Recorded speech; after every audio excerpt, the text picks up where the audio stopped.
السلام عليكم ورحمة الله وبركاته.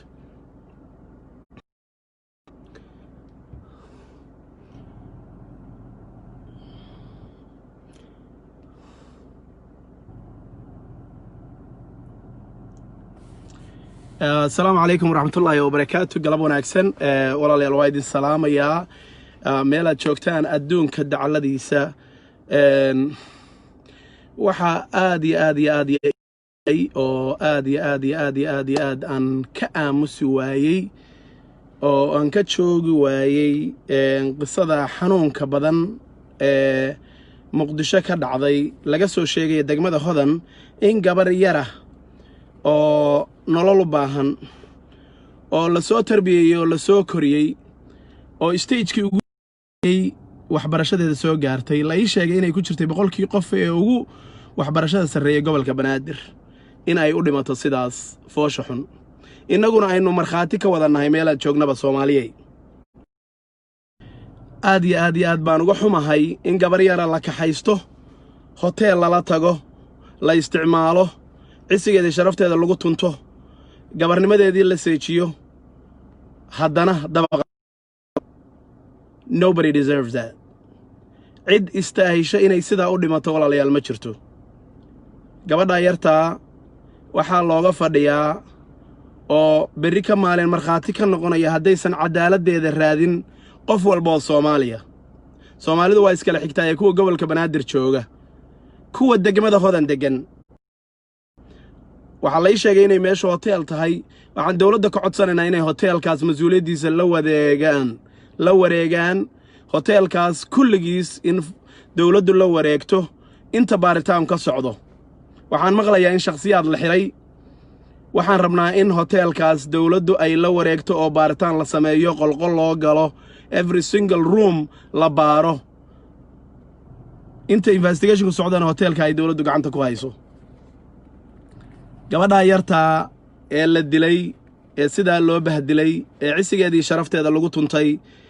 kulligeen haddaynu Soomaalinahay dal iyo dibad waxaa laynaga rabaa in aynu kaalinteena ka qaadano sidii ay cadaalad u heli lahayd magaalo walba oo Soomaali joogto ayaa dhibtani ka jirta waa ognahay magaalo walba dumarka lagu dulmiyaa magaalo walba dumarka lagu bahdilaa magaalo walba dumarka cisigooda sharaftooda lagu tuntaa haddana waxa weeyaan waxa garabka siinaya nimanka dayuusiinta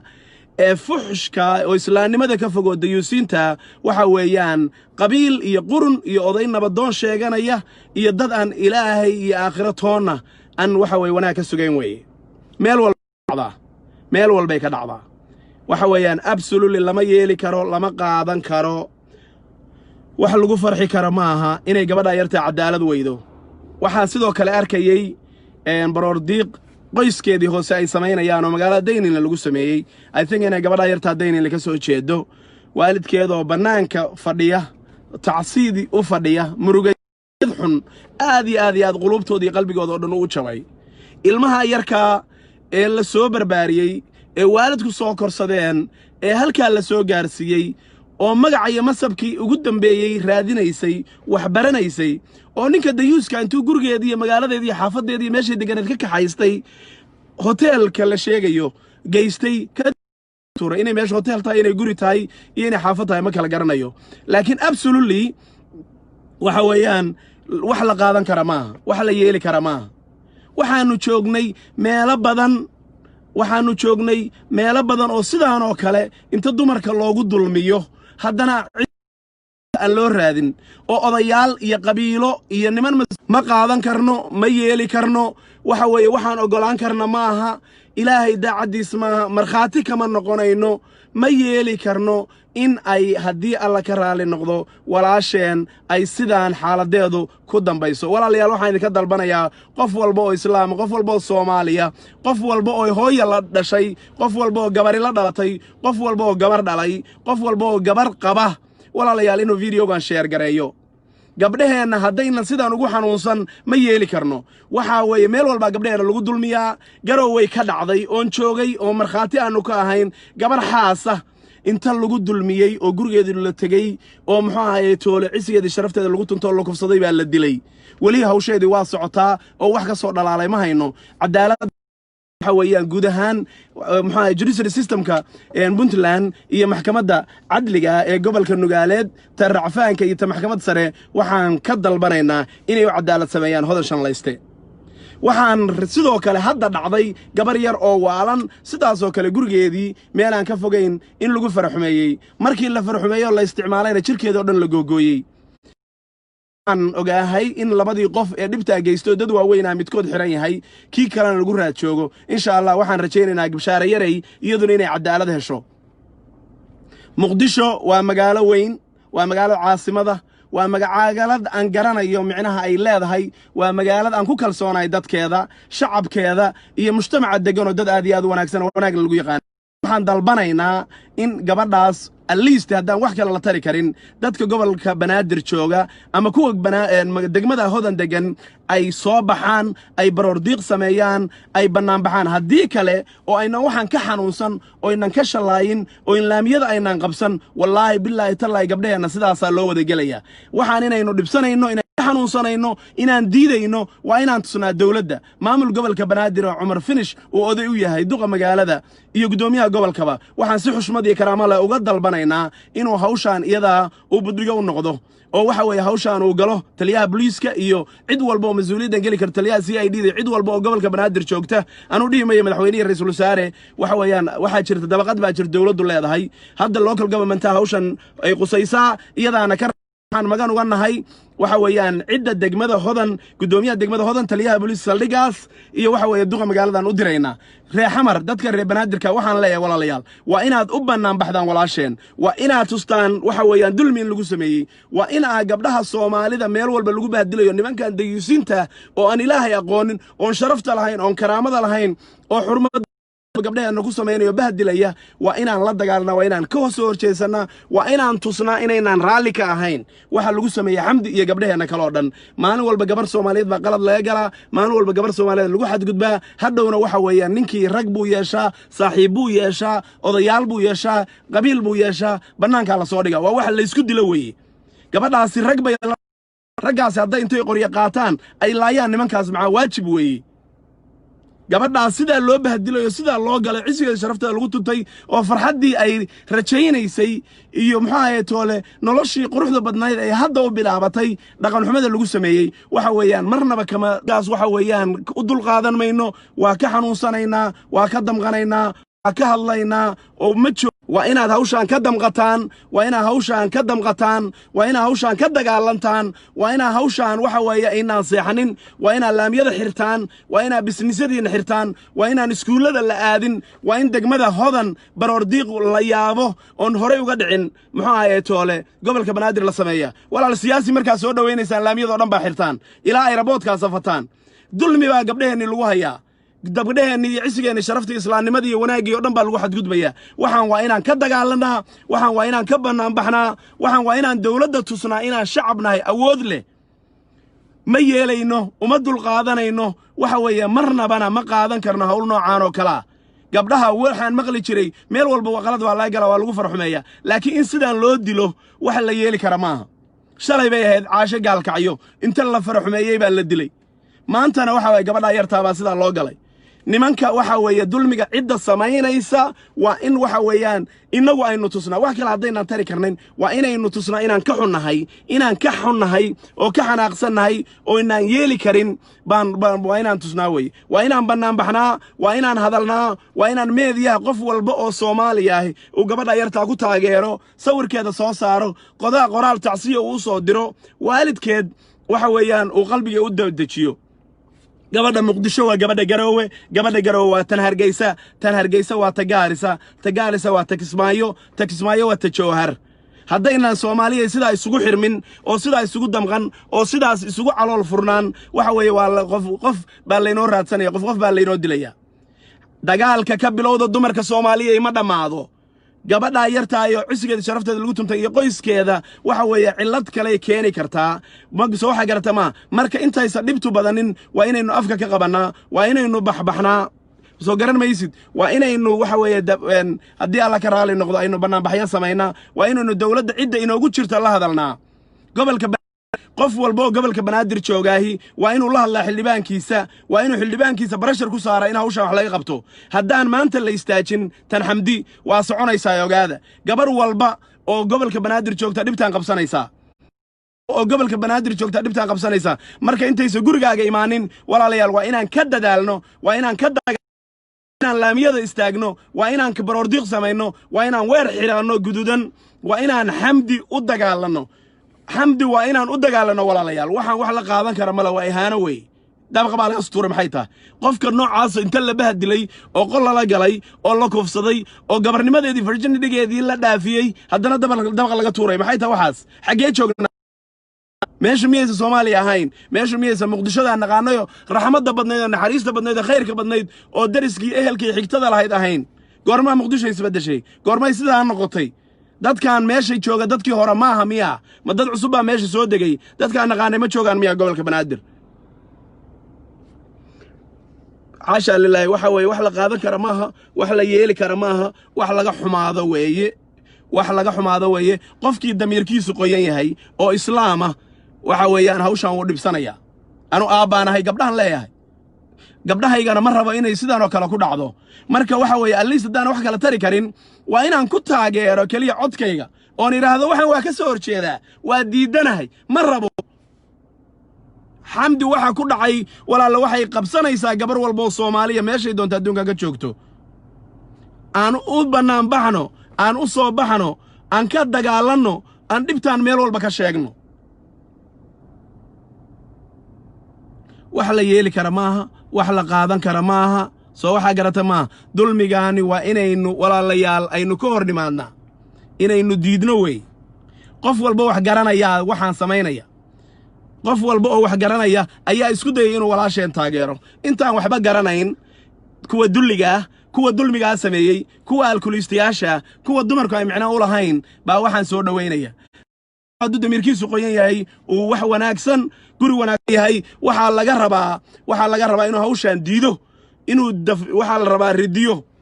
marka walaalayaal waxaan idinka dalbanayaa horta inaad aniga igu caawisana videogan share garaysaan la wadaagtaan asxaabtiina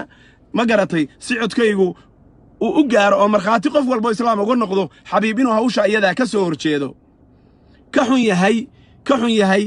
yahay aabaanahay gabdhaan dhalay gabdhahayga waxaan uma rabo shalay waxaan idin la wadaagay gabaraan dhalay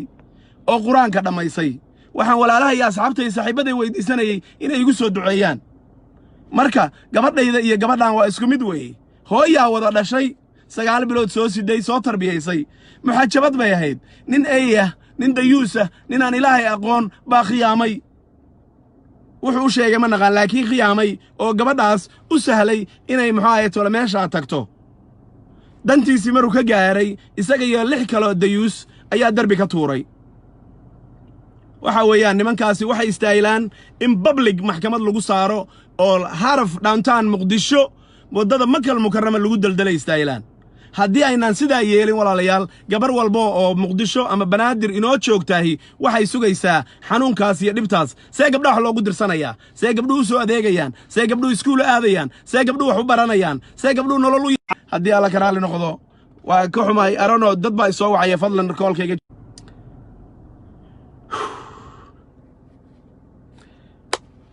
aad baan xanaaqsanahay aad baan xanaaqsanahay aad baan waha walaal way dhimatay gabadha yartaa way dhimatay qof walba halkaan asxaabtaayo islaamaya raaliga ahaada hadaan idin jawaabin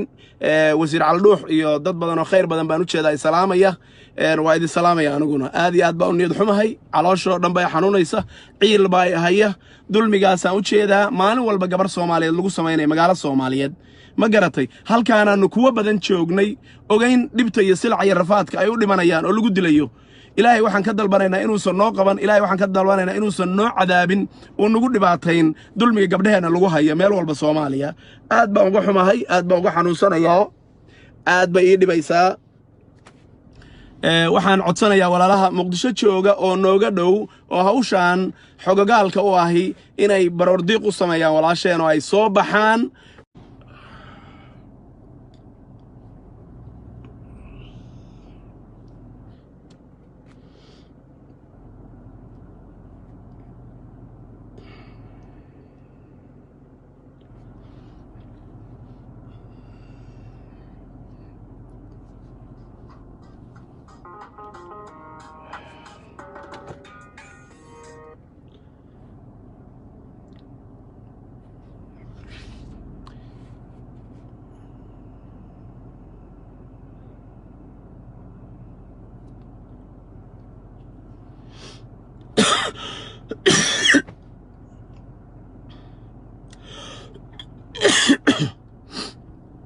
عدة أن رالي هذا ولا ليال رالي هذا إن فيديو كان وحو خسيي إن gabadha yartaa ee Muqdisho degmada Hodan nimanku inta kufsadeen ay dabaqa ka soo tuureen ayaan rabaa inaan la wadaago muxuu ahaay tolmurugada iyo tiiraanyada ehelkeeda xigtadeeda iyo guud ahaan Soomaali weyn walaalayaal gabdheena waa dayacan yihiin meel ay joogaan rag baa ka shaqaystay dhibaataynaya dulmiyaya siday doonaan ka yeelaya marka fadlan waxa way qof walba iyo magaalo walba iyo meel walba oo joogtaan waxa way dumarkeena garabka loo dabciyo dumarkeena loo damqado walaalayaal maxkamadaha taageeraya ama nimanka waxa weeyaan dawladda ku jira ama qof walba oo isku day inuu kiis noocaan oo garab siiyana aan meel uga soo wada jeesanahay idin leenahay nimankaasi meel haddaysan ku tiirsaneen qalad ma galeen waxay ogyihiin in la soo deynayo waxay ogyihiin in loo doodayo waxay ogyihiin inay qabiil futada la galayaan hadhow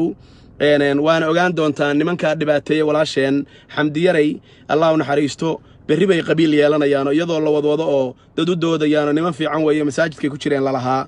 baad arki doontaan insha Allah gabar walba oo dhiban haday Garowe joogto haday Kismaayo joogto haday Baydhabo joogto haday Muqdisho joogto ilaahay cadowga ka qabto waxaan ku describe gareyn karaa kaliya waxa weeye nimankan inay cadow yihiin cadow ilaahay in gabar la dhalatay oo hooyo dhashay hooyo macaan dhashay hooyo macaantii raxmadda badnayd naxariista badnayd naaskeena nuujinayso 9 bilood caloosheena ku jirto inagu soo waday oo inuu mushay dhiigeedu dhulku daaranayay nin gabar la dhalatay nin xaas qaba oo gabar macaan qeyrkeed arkaya